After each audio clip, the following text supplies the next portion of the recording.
अब इस वीडियो में कर रहे हैं अपना question number 5, 6 and 7। Question number 5 और 6 में सोल्व नहीं करवाऊंगी क्योंकि बिल्कुल ये वाला जो क्वेश्चन है ये क्वेश्चन नंबर 4 हमने अभी सोल्व किया है किस मेथड से, कंप्लीटिंग द स्क्वायर मेथड से। ठीक है, तो ये आपको खुद करना है। अगर सोल्व नहीं होता तो मेरे को कमेंट करना, मैं करवा दूंगी। क्वेश्चन नंबर 6 है, ये भी हम जो पार्ट फर्स्ट है उसके अंदर करवा चुके हैं, तो ये रिविजन के लिए है। अगर आप खुद रिविजन करोगे तो बेटर रहेगा। ठीक है, इन दोनों के मैंने आंसर भी लिख दिए हैं, आप आंसर मैच कर लेना। ठीक है, अब करते हैं क्वेश्चन नंबर 7। क्वेश्चन नंबर 7 में क्या गिवन है, the area of the rectangle field is 528 metre square. एक कोई भी रेक्टेंगुलर फील्ड है, उसका एरिया दे दिया आपकी बार।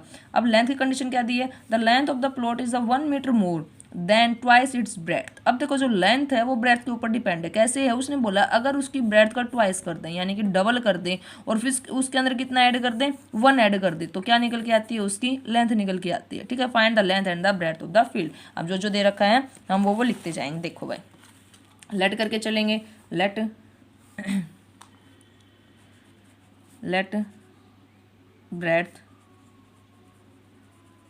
ब्रेथ ऑफ फील्ड कितनी है, x मीटर लेट कर लिया हमने। तो अब इसकी लेंथ कैसे आएगी, लेंथ ऑफ फील्ड। देखो लेंथ ऑफ फील्ड क्या बोला कि पहले ब्रेथ का ट्वाइस करूँ, ट्वाइस कर दिया भाई, फिर उससे कितनी है, उसके डबल से एक ज़्यादा है, एक ज़्यादा का मतलब एक ऐड कर दिया, तो ये क्या निकल के आती है अपने पास, लेंथ निकल के आती है। क्लियर, चलो आगे बढ़ते हैं। अब गिवन क्या दे रखा है, एरिया ऑफ फील्ड हमें दे रखा है, कितना दे रखा है भाई, 528 मीटर स्क्वायर। अब नाउ हमें पता है कि एरिया ऑफ रेक्टेंगल क्या होता है, एरिया ऑफ रेक्टेंगल कितना होता है भाई, लेंथ मल्टीप्लाई ब्रेथ। लेंथ की वैल्यू कितनी है, 2x + 1, ब्रेथ कितना है x, और एरिया ऑफ रेक्टेंगल कितना दे रखा है, 528। अब तो इसको सोल्व करना है। ठीक है, इसके हम मल्टीप्लाई अंदर करवाएंगे, थोड़ा अच्छे से लिख लेते हैं। 2x² + x = 528 है। ठीक है, अभी अपनी क्वाड्रेटिक इक्वेशन बन गई। हम क्या करेंगे, इस टर्म को इस साइड लेके आएंगे, इस टर्म को अगर इस साइड लेके आएंगे तो ये अपने पास बनेगा 2x² + x - 528 = 0। अब तो हमें सिर्फ फैक्टर करने हैं मिडिल टर्म के। तो देखो कॉमन तो कुछ आ नहीं रहा, हमें ऐसे दो नंबर लेके आने हैं जिनकी मल्टीप्लाई करें तो क्या है, ए और सी की मल्टीप्लाई करवाओ, 2 की मल्टीप्लाई इसके साथ करवाएंगे तो कितना आएगा, 2 8 जा 16, 2 2 जा 4, 5 एंड 10। ठीक है, ऐसे दो नंबर हैं जिनकी हम मल्टीप्लाई करवाते हैं तो क्या आता है हमारे पास, ये नंबर, और उनको ऐड करवाते हैं तो अपने पास कितना आता है, एक्स के साथ जो कोफिशिएंट होता है वही आना चाहिए, +1। अब देखो मल्टीप्लाई में, सॉरी यहाँ पे लिख लेते हैं, चलो ये जो दो नंबर है अगर इनको ऐड करते हैं तो अपने पास कितना आना चाहिए, 1 आना चाहिए। ठीक है, अब देखो अगर मल्टीप्लाई करते हैं तो माइनस आता है, अगर मल्टीप्लाई के दौरान माइनस आता है तो सीधी सी बात है, एक नंबर प्लस है, एक नंबर माइनस है। ठीक है, अब हमने देखा यहाँ पर प्लस का निशान है, प्लस का साइन है, 1 प्लस का है, 1 प्लस का है, तो इसका मतलब बड़े वाला नंबर प्लस का और छोटे वाला नंबर माइनस का। ओके, तो इसके दो मेथड हैं। अगर आप इसके फैक्टर आपको अच्छे से आते हैं करने कोई भी नंबर, तो आप डायरेक्ट कर दो, टाइम वेस्ट नहीं होगा। अब जैसे कि मैं कर सकती हूँ, मेरे को पता है इसका क्योंकि करके देख रखा है। तो 2x², ऐसे दो नंबर है, एक तो है 33 और एक है 32।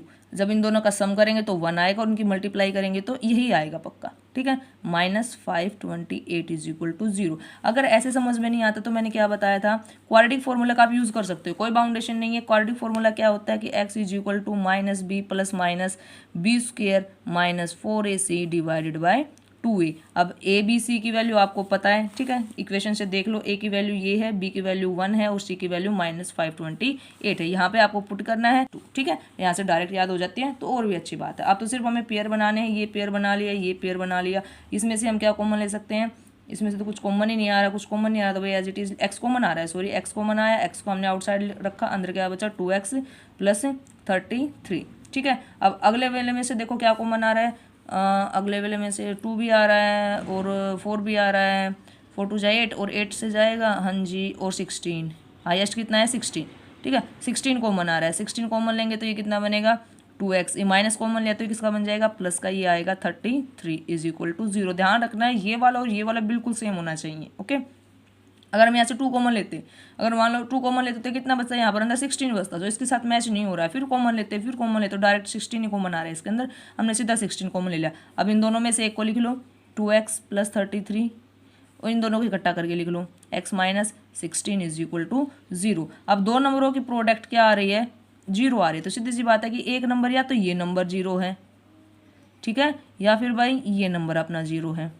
अगर ये 0 है तो यहाँ से x की वैल्यू आएगी अपने पास -33 डिवाइड बाई 2, और अगर ये 0 है तो यहाँ से x की वैल्यू कितनी आएगी अपने पास 16 आएगी। ठीक है, अब नेगेटिव तो हो नहीं सकता क्योंकि लेंथ और ब्रेड्थ की बात हो रही है, तो लेंथ और ब्रेड्थ कभी नेगेटिव तो हो नहीं सकती। ठीक है, तो क्या होगा हमारे पास x की वैल्यू कितनी आएगी 16 आएगी। x की वैल्यू 16 आए तो हम लेट करके क्या लेते हैं, let breadth is equal to x metre. x की वैल्यू कितनी आई 16 मीटर। और लेंथ कैसे निकालेंगे, लेंथ की इक्वेशन थी 2x + 1, तो x की जगह पर हम क्या रखेंगे 16 + 1 कितना आएगा 33 मीटर। ठीक है, तो जो रेक्टेंगल फील्ड है उसकी जो लेंथ आई वो आई अपने पास 33 मीटर, और जो ब्रेड्थ आई वो कितनी आई 16 मीटर। आई होप क्वेश्चन आपको समझ में आ गया होगा। ठीक है, अब क्वेश्चन नेक्स्ट पे चलते हैं। क्वेश्चन नंबर नेक्स्ट क्या गिवन है हमारा, एक बार देख लेते हैं। देखो भाई अगला है find the two number whose sum is the 27 and the product is 182। ऐसे दो नंबर बताओ जिनकी मल्टीप्लाई करवाते कि इंपॉर्टेंट क्वेश्चन है। ठीक है, क्योंकि हट के अब तक हमने क्या किया था, एक ही वेरिएबल से काम चल गया था। अब की बार इस क्वेश्चन के अंदर दो वेरिएबल लगेंगे और आता है मोस्टली टाइम क्वेश्चन ये। ठीक है, ये ना तो ये बस हो सकता है इसके ये जो न्यूमेरिकल वैल्यू है ये चेंज हो सकती है, आ सकता है। ठीक है, तो ऐसे दो नंबर है जिनका सम करे तो 27 आए, प्रोडक्ट करे तो कितना है 182। अब माइंड 27 तो भाई की निकाल, जैसे कि 1 का और 26 का ऐड करो 27 आएगा, 2 का 25 का कर लो तो भी 27 आएगा, लेकिन उनकी मल्टीप्लाई तो ये नहीं आती। ठीक है, तो हमें ऐसे दो नंबर लेके आने जिनकी मल्टीप्लाई ये करे तो ये आए और जिनका सम करे तो ये आए। तो दो नंबर है तो दो नंबरों का हम किसी भी नंबर का नहीं पता। ठीक है, तो लेट कर लेते हैं let two numbers is equal to कितना है x एंड y है। ठीक है, अब अकॉर्डिंग टू क्वेश्चन क्या है कि अगर इन दोनों का सम करें तो कितना आता है 27, और अगर इन दोनों की प्रोडक्ट करें तो कितना आता है भाई अपने पास 182। ठीक है, अब देखो यहाँ से अपनी बात बन सकती है, यहाँ से हम एक वेरिएबल की वैल्यू निकाल लेते हैं। एक वेरिएबल की मतलब क्या है कि यहाँ पर y रखा, y की वैल्यू कितनी आएगी 27 माइनस एक्स, या फिर यहाँ पर x की वैल्यू निकाल लो, x की वैल्यू कितनी आएगी 27 माइनस का y।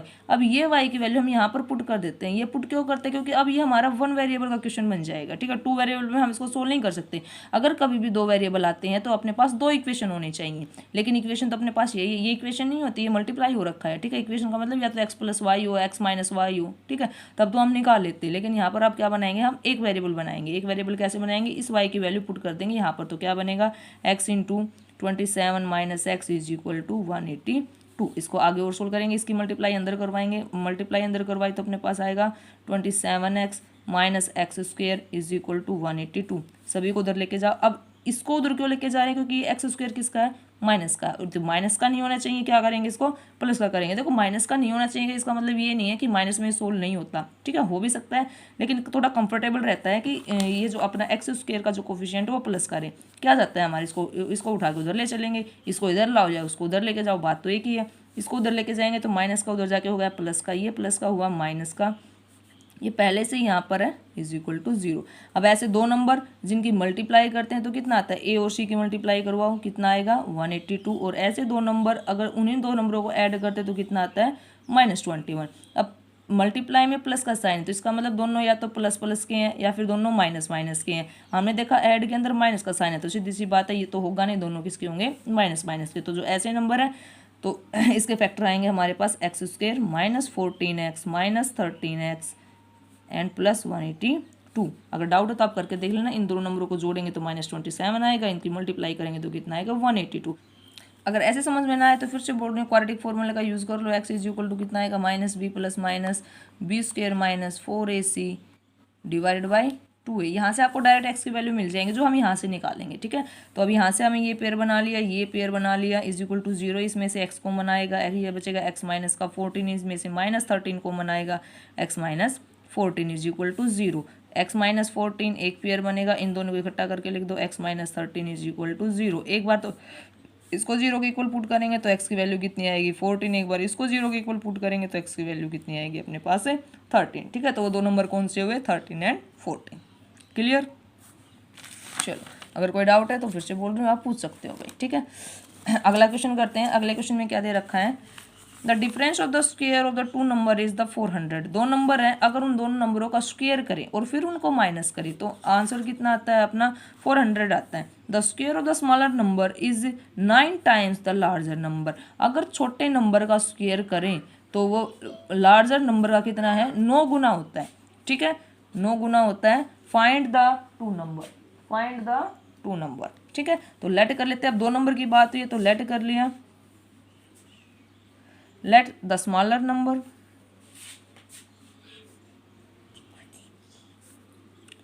स्मॉलर नंबर कितना है x। ठीक है, और जो लार्जर नंबर है वो मान लिया हमने y मान लिया। अब चलते हैं according to question. According to question क्या कह रहा है भाई, देखो ध्यान से देखना। अकॉर्डिंग टू क्वेश्चन ये बोल रहा है the difference of the square of the two number, दो नंबर के स्क्वायर का डिफरेंस कितना आता है 400 आता है। ठीक है, यानी कि y square minus x square, दो नंबर है, दोनों नंबरों का स्क्वायर कितना आया 400। अब एक बात बताओ, हमने इसको ऐसे क्यों नहीं लिखा, ये लिखने का भी इसके अंदर वो ये मत लिख देना। ठीक है, हम इसको ऐसे लिखेंगे y square minus x square is equal to 400। ये क्यों नहीं लिखा, क्योंकि देखो ये छोटा नंबर है, ये बड़ा नंबर है। अब छोटे नंबर के स्क्वायर में से बड़े नंबर का स्क्वायर घटाएंगे तो आंसर किस में आना चाहिए था, माइनस के अंदर, लेकिन आंसर अपना क्या आ रहा है प्लस के अंदर। तो पहले बड़े वाले का स्क्वायर माइनस छोटे वाले का स्क्वायर, आंसर कितना है अपना 400 आया। क्लियर। और अगले कंडीशन में क्या दे रखा है कि the square of the smaller number, यानी कि छोटे नंबर का अगर हम क्या कर दें स्क्वायर कर दें तो किसके बराबर आता है, वो आता है हमारे पास बड़े नंबर के 9 टाइम्स। बड़े नंबर का स्क्वायर नहीं बोला, उसने बोला कि खाली अगर बड़े नंबर का क्या कर दें 9 टाइम्स कर दें तो छोटे नंबर का जो स्क्वायर है वो उसके इक्वल आता है। ओके, तो ये आएगा 9y। क्लियर। अब फिर से हमारे पास दो वेरिएबल है, एक वेरिएबल बनाएंगे, एक वेरिएबल कहाँ से बनेगा, इस इक्वेशन का यूज़ करके। यहाँ से एक्स स्क्वायर की वैल्यू यहाँ पर पुट कर दो, ये कितना आएगा वाई स्क्वायर माइनस 9y, और ये आएगा अपने पास इज इक्वल टू 400। ठीक है, फिर से हम क्या करेंगे, इस 400 को इधर लेके आएंगे, ये बनेगा अपने पास y square minus 9y and minus 400 is equal to 0। अब ऐसे दो नंबर जिनकी मल्टीप्लाई करते हैं तो कितना आता है -400, उनको ऐड करते हैं तो कितना आता है -9, और वो दो नंबर है अपने पास y square minus 25y plus 16y minus 400। दो नंबर कौन से थे, एक -25 और एक 65। अब आपको ये चीज़ें क्लियर हो जानी चाहिए। ठीक है, ये बार बार बताने की जरूरत नहीं है कि प्लस माइनस का क्या लफड़ा है। ठीक है, अगर आपसे डायरेक्ट फैक्टर नहीं होते तो फिर से क्वाड्रेटिक इक्वेशन जो अपना क्वाड्रेटिक फॉर्मूला उसका आप यूज़ कर सकते हो। ओके, अब इसमें से y कॉमन आएगा, इसमें से कॉमन लेंगे तो ये तो बनेगा अपने पास, यहाँ से आया अपने पास y कॉमन। रुको भाई एक बार थोड़ी सी, यहाँ से हमने लिया y कॉमन लिया तो अपने पास क्या बचेगा, अंदर बचेगा y माइनस 25, और यहाँ से लेंगे हम प्लस 16 आउटसाइड, ये बचेगा y minus 25 is equal to 0। ठीक है, ये दोनों सेम आए हैं तो इनको एक साइड लिख लो, और इन दोनों को जो बच गए उनको इकट्ठा करके लिख लो, इज इक्वल टू 0। एक बार इसको 0 के इक्वल पुट करेंगे तो y की वैल्यू आएगी 25, एक बार इसको 0 के इक्वल पुट करेंगे तो कितना आएगा -16। ठीक है, तो y की दो वैल्यू आई हैं, कितनी आई है, एक 25 है और एक -16 है। ठीक है, अब देखो हमें -16 नहीं लेना क्यों नहीं लेना, देखो उसने बोला है -60 क्यों आएगा, अगर हम यहाँ पर -16 ले लें, किसकी वैल्यू, y की वैल्यू -16 ले ले, तो देखो y की वैल्यू अगर -16 लेंगे तो इसका जो एक्स स्क्वायर की वैल्यू कितनी आएगी, नेगेटिव आएगी, लेकिन एक्स स्क्वायर की वैल्यू क्या आ रही है, पॉजिटिव आ रही है। ठीक है, फिर से देखो y की दो वैल्यू आई हैं, एक आई है 25, एक आई है -16। अब इन दोनों में से एक ही लेनी है। अगर y की वैल्यू -16 लेते हैं तो यहाँ एक्स स्क्वायर की वैल्यू कितनी आएगी, माइनस के अंदर आएगी, एक्स स्क्वायर की वैल्यू कितनी आएगी माइनस के अंदर, और एक्स की वैल्यू कितनी आएगी under the root minus something. ठीक है, और रूट के अंदर माइनस की वैल्यू कभी भी रियल नंबर नहीं होती। क्लियर, तो y की वैल्यू अपने पास कितनी आएगी 25, और y हम क्या लेके चले थे अपना लार्जर नंबर, y क्या लेके चले थे लार्जर नंबर। अब हमें क्या निकालना है, अपना जो स्मॉलर नंबर है वो निकालना है, तो कहाँ पर पुट कर दें, कहीं पर भी पुट करो। एक्स स्क्वायर की वैल्यू कितनी आ रही है भाई 25 मल्टीप्लाई इसी इक्वेशन में पुट कर दो 9x square is equal to 225, और x की वैल्यू कितनी आ जाएगी ±50। ठीक है, हाँ एक्स की वैल्यू अब दोनों हो सकते हैं, प्लस की भी हो सकती है माइनस की भी हो सकती है, क्योंकि छोटा नंबर है भाई कुछ भी हो सकता है। Okay, now clear. चलो ये थे अपने शॉर्ट टाइप क्वेश्चन जो एग्जाम के वे में बहुत इंपॉर्टेंट क्वेश्चन है, तो प्लीज़ आप इनको अच्छे से करना। अगर कोई डाउट है तो आप पूछ सकते हैं। Thanks for watching.